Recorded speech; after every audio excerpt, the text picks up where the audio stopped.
So, good day, and this is my day 18 of supervised industry training.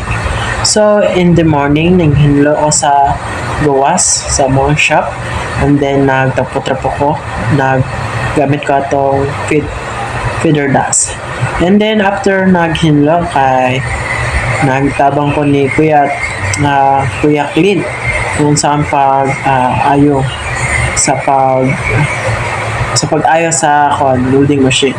Nagtagta ko sa kanayang casing sa loading machine, and then siya na ayo ngayon.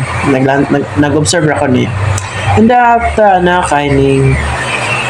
ning subay na po ko kang Kuya Marlo, and then moto na nagpa-repair gayon og speaker. Then amo siyang gi-repair. So ang una na akong gibuhat kay gi-testing if kung gana ba or dili. So mo to gi-confirm na mga guba jud ang speaker. And then gabriya na namo. And then sa pag-abri kay nalisodad mi kay taya man siya box. Ang yang screw kay taya nasa dito sa box. And then after ato kay giayo na dayon ni Kuya Marlo ang katong speaker kay dili pa man ko kabul mo repair og speaker kato iyang woofer katong dako ka tongkong. Then after kay ako na yung repair ang yang Twitter kay guba umpod ang Twitter. So pag-open ako sa Twitter kay di na siya matingog, ako siya gi-testing. Di na siya tingog. And then moto lisdan ako siya og coil. And then pag tawad sa coil kay moto na tingog na. And then after ato kay ning gana na pag-tawad na namo, and then ikaw na din sa customer. So after kay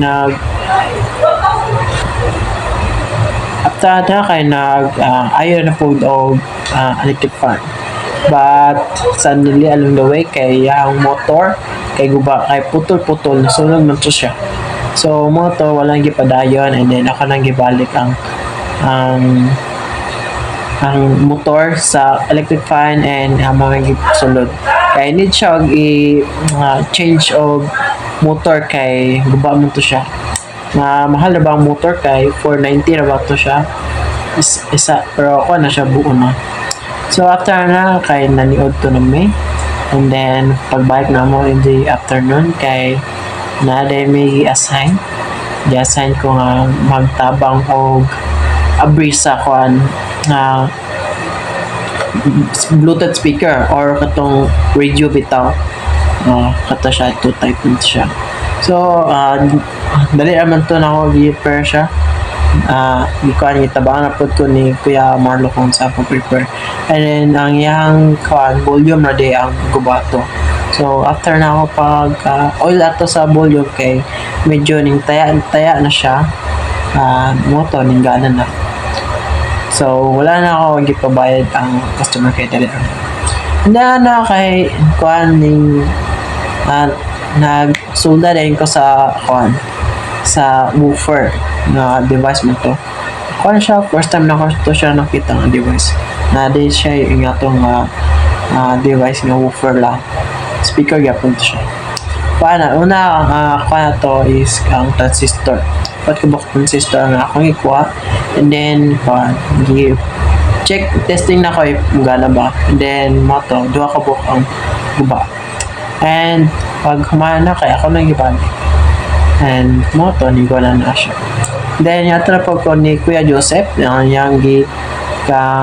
giayo kay amplifier with speaker na siya, built-in na to siya tam. And ang yang guba is na imbuto ang resistor, tulo ka buok ang resistor, and then isa ka transistor. Ako siyang kuha ang mga guba, and then may giayo na po ni Kuya Joseph. So that's all in my day. Thank you.